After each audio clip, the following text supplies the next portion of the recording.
नमस्ते दोस्तों। तो ये है हमारा मनाली का एक और ब्लॉग। हालांकि ये ब्लॉग हम ऑलरेडी डाल चुके थे, पर कॉपीराइट क्लेम के चक्कर में वो डिलीट करना पड़ा था, तो हम इसे अब दोबारा डाल रहे हैं।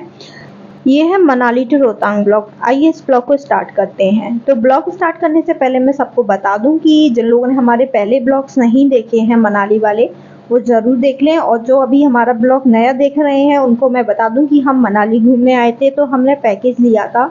और अगर आप पैकेज लेते हैं तो आपको पैकेज में ही गाड़ी मिलती है, और गाड़ी वो अपने हिसाब से आपको घुमाने ले जाती है। उसके डेज फिक्स रहते हैं।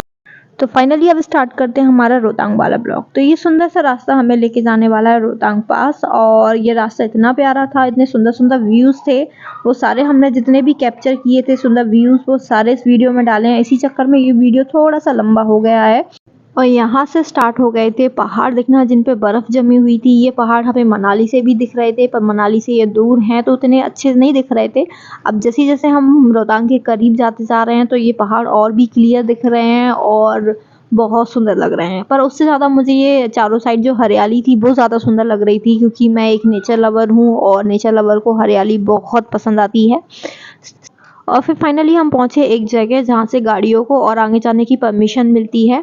यहाँ ऑलरेडी बहुत सारी गाड़ियाँ लाइन में लगी थी। कभी-कभी ऐसा होता है कि घंटों लग जाते हैं आपको यहाँ पे गाड़ियों में बैठे-बैठे। तो पर सबसे अच्छी चीज़ ये थी कि यहाँ पे सारी फैसिलिटी अवेलेबल थी। जैसे अगर बहुत टाइम लग रहा है यहाँ पे, तो यहाँ पे वॉशरूम भी अवेलेबल था, और कुछ खाने-पीने की छोटी-मोटी स्टॉल्स भी थी, और साइड में व्यू देखने के लिए एक अच्छा खासा स्पेस था, जो कि मुझे बहुत सही लगा।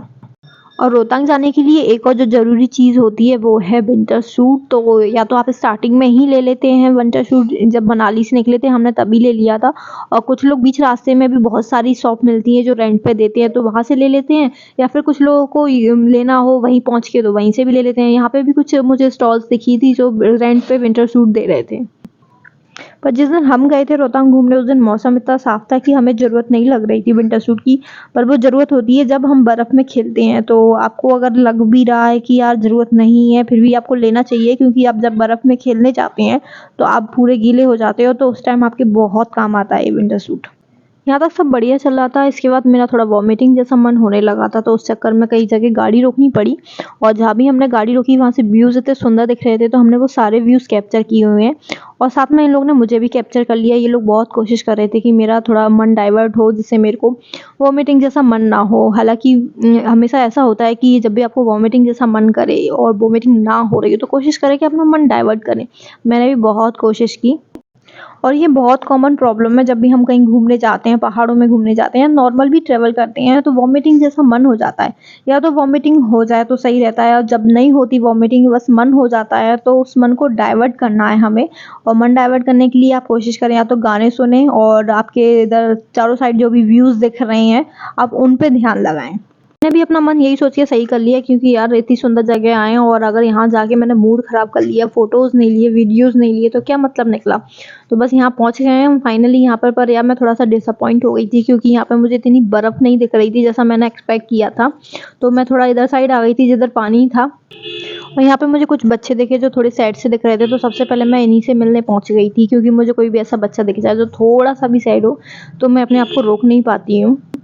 और इनसे मिलने के बाद हम थोड़ी देर नदी किनारे ही बैठे रहे, क्योंकि बर्फ़ साइड बहुत भीड़ थी और उतनी ख़ास बर्फ़ भी नहीं थी जैसा हमने सोचा था। तो अभी हमारा मन नहीं कर रहा था कि उधर साइड जाएँ। हालाँकि हम जाएँगे उधर, पर थोड़ी देर बाद जाएँगे। हमने सोचा पहले इधर ही थोड़ा एन्जॉय कर लें, क्योंकि यहाँ का व्यू भी हमें सुंदर लग रहा था। नदी किनारे कुछ पत्थर भी डले थे और बड़ा-सा पत्थर का टुकड़ा था जहाँ पे सब लोग बैठे हुए थे। तो हम भी कुछ देर यहीं बैठे और कुछ फ़ोटोज़ शूट किए, और कुछ रील्स वगैरह भी बनाई। और क्या करते हैं यहाँ पे आके। और आज तो मौसम भी बहुत साफ था, अच्छी खासी धूप निकली हुई थी, तो इतनी सर्दी नहीं लग रही थी। ऐसा लग रहा था ये फालतू में विंटर सूट पहन लिए। पर इन विंटर सूट का यूज़ तब होगा जब हम बर्फ़ साइड जाएँगे। तो अभी तो हम विंटर सूट पहन के ही फ़ोटोज़ क्लिक कर रहे थे। कुछ लोगों ने तो इधर साइड आके अपने विंटर सूट चेंज भी कर लिए थे, मैंने तो नहीं किए थे, क्योंकि मुझे बड़ा आलस आता है चेंज करने में। यहाँ कुछ देर टाइम स्पेंड करने के बाद हम फाइनली गए बर्फ़ की साइड, क्योंकि यही सब देखने तो हम आए थे इतनी दूर। और इधर जाके मैंने बहुत भीड़ देखी, और मुझे लोकल्स की भीड़ ज़्यादा लगी, जो जैसे कि जिनकी स्टॉल्स हैं और जो थोड़ी एक्टिविटीज़ करा रहे हैं यहाँ पे, उनकी भीड़ ज़्यादा थी। ऐसा मुझे ऐसा लग रहा था कि घूमने वाले कम थे और लोकल्स ज़्यादा थे। और इतनी भीड़-भाड़ के चक्कर में जो नीचे साइड वाली बर्फ़ थी बहुत गंदी हो रखी थी। इधर बिल्कुल मन नहीं कर रहा था कि यहाँ बैठ के हम ज़रा भी फ़ोटो शूट करें या इधर बर्फ़ में खेलें। तो हमने डिसाइड किया हम सबसे ऊपर जाके बैठेंगे, वहाँ पे थोड़ी साफ बर्फ़ भी दिख रही थी और कम भीड़ भी थी। तो हमने थोड़ा रस्सी का यूज़ किया चढ़ने के लिए, क्योंकि नॉर्मली तो हम चढ़ नहीं पा रहे थे क्योंकि हमें आइडिया नहीं था चढ़ने का। बाकी लोकल्स लोग को देख रही थी जो नॉर्मली चढ़े जा रहे थे क्योंकि उनको एक्सपीरियंस था। हम लोगों ने कुछ हेल्प ली रस्सी की और कुछ थोड़ी ट्रिक यूज़ की चढ़ने के लिए। और बीच-बीच में जब भी हमें कोई पत्थर दिख जाता था हम थोड़ा-सा आराम कर लेते थे, क्योंकि थक तो वैसे ही जाते थे चढ़ते-चढ़ते। एकदम से आप नहीं चढ़ पाते हैं बर्फ़ पे इतना ऊँचा, और वो भी इतनी मेहनत के साथ चढ़ना पड़ता था, तो थक ही जाते थे, नॉर्मल सी बात है। तो जब भी हमें जगह मिलती थी बैठने के लिए हम थोड़ा-सा बैठ जाते थे, वहीं बैठ के थोड़ा-सा फ़ोटो शूट कर लेते थे। और हमने यहाँ भी बहुत कोशिश की थी ब्लॉग्स बनाने के लिए, क्योंकि हमें ब्लॉग्स अपलोड करने थे। हालाँकि वो बन नहीं पाए, बन जाते थे पर हम अपलोड नहीं करते थे। यहाँ से बहुत सुंदर-सुंदर पहाड़ दिख रहे थे बर्फ़ वाले, और हमें इस बार है ना ज़्यादा ऊँचा जाने नहीं दिया। हालाँकि जो लोग इससे पहले घूमने आए थे उन्होंने हमें बताया था कि हम इससे भी ऊँचा गए हैं और वहाँ पे और भी बर्फ़ देखने को मिलती थी। पर इस बार पता नहीं शायद कुछ इमरजेंसी थी, तो इस चक्कर में इधर ही नीचे ही सारी गाड़ियाँ रोक दी गई थी और इतनी सी बर्फ़ में सबको काम चलाना पड़ रहा था। कुछ लोग ऐसे भी थे कि जो नीचे साइड बैठे थे वो गंदी सी बर्फ़ में ही सैटिस्फाई हो गए थे, पर हम लोग बिल्कुल सैटिस्फाई नहीं थे, इसलिए हमें और ऊँचा जाना था, जहाँ पे हम लोग आराम से बैठ सके और हमें साफ बर्फ़ मिले जिसमें हम अच्छी खासी वीडियोज़ बना सके जैसा हम सोच के आए थे। सबसे ऊपर चढ़ने के लिए हमने यूज़ किए थे ये पत्थर, क्योंकि बर्फ़ साइड से जब चढ़ रहे थे तो स्लिप हो रहे थे, 1-2 बार हम गिर भी गए थे, इसलिए हमने ये पत्थर यूज़ किए। ये बहुत ऊपर तक गए थे और जगह-जगह हम बैठ भी पा रहे थे आराम से इन पत्थरों पे। और यहाँ की सबसे इंटरेस्टिंग बात मुझे ये लगी कि जो लोकल्स थे वो बहुत ईज़िली बर्फ़ की साइड से ऊपर तक चढ़ जाते थे, और जैसे कोई लोग बहुत ज़्यादा ऊपर जाके बैठा है तो उसको भी वहाँ तक कॉफ़ी दे आते थे, चाय दे आते थे और बहुत आराम से नीचे भी उतर जाते थे। अब यहाँ पे कुछ देर बैठने के बाद बर्फ़ साइड गए हम लोग, उधर कुछ वीडियोज़ बनाई हमने, फ़ोटोज़ लिए, फिर उसके बाद हमारा मन नहीं किया और ज़्यादा ऊपर जाने का क्योंकि हम थोड़ा थक गए थे। फिर हमने कोशिश की नीचे आने की। अब नीचे आते टाइम बड़ी दिक्कत आ रही थी बर्फ़ की साइड से फिसलने में, तो हमने फिर से यूज़ किए वो पत्थर नीचे आने के लिए, और जो 2 लड़के थे वो आए थे बर्फ़ साइड से। फिर हम भी बर्फ़ साइड से ही आए फिसल के, पर सच बताऊँ मुझे मेरा इतना अच्छा एक्सपीरियंस नहीं रहा बर्फ़ में, मुझे थोड़ी चोट भी लग गई थी। और फिर फाइनली हम नीचे आ गए थे जैसे-तैसे। उसके बाद हमने थोड़ा कुछ इन बच्चों से बातचीत की, और ये थोड़े से डेंजर से थे, सच बताऊँ मुझे लगा था ये थोड़े शांत से होंगे, पर इनका बिहेवियर थोड़ा अग्रेसिव लगा मुझे। उसके बाद मेरा जो सपना था कि ये बर्फ़ में खेलने वाला वो ऊपर नहीं कर पाई थी, तो मैंने कोशिश की कि मैं नीचे ही कर लूँगी, गंदी सी बर्फ़ में ही मैंने एडजस्ट कर लिया, क्योंकि मुझे बस वीडियो बनानी थी, बाकी और कुछ नहीं। और दूसरा सपना था मैगी खाने का, तो वो सपना भी मैंने अपना पूरा कर लिया। बर्फ़ साइड आए, खेल लिया, मैगी खा ली, फ़ोटोज़ क्लिक कर लिए, वीडियोज़ बना ली, बस और क्या था, बस इतने सुंदर व्यूज़ देख लिए और हमें अब वापस जाना था। आप जब भी कहीं घूमने जाते हैं तो आप क्या ही करते हैं, आप फ़ोटोज़ लेते हैं, वीडियोज़ लेते हैं एज़ अ मेमोरी। तो हमने भी बहुत सारे फ़ोटोज़ और वीडियोज़ लिए थे और हमारे पास इतनी मेमोरी हो गई थी, हम चाहते थे कि वो सब देखें, और हमने उन्हीं मेमोरी को एज़ अ ब्लॉग अपलोड किया हमारे यूट्यूब चैनल पे। हमने हमारी मनाली की जर्नी के 4 पार्ट्स में डिवाइड किए हैं ब्लॉग्स, तो वो चारों ब्लॉग्स आप ज़रूर देखें।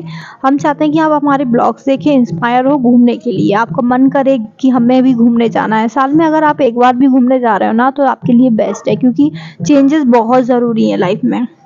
और ये है मनाली का लास्ट ब्लॉग। इसके बाद हम अगर कहीं और घूमने जाते हैं तो ब्लॉग्स ज़रूर डालेंगे, और कोशिश करेंगे कि वॉइस ओवर ना करके लाइव ब्लॉगिंग करें, जिससे हमारे ब्लॉग्स की क्वालिटी और अच्छी हो। और आपको हमारा ये वाला ब्लॉग कैसा लगा कमेंट करके ज़रूर बताइए, और आपने इससे पहले जितने भी ब्लॉग्स देखे हैं उनमें भी कमेंट करके बताइए कोई भी चीज़ आपको जो अच्छी लगी हो। तो आपके कमेंट से कि हमें थोड़ा मोटिवेशन मिलता है, और हमारे वीडियोस को लाइक और शेयर तो करती रहिए, और जिन लोगों ने सब्सक्राइब नहीं किया है पहले तो वो सब्सक्राइब कर लें और हमारे वीडियोस को भी शेयर कीजिए।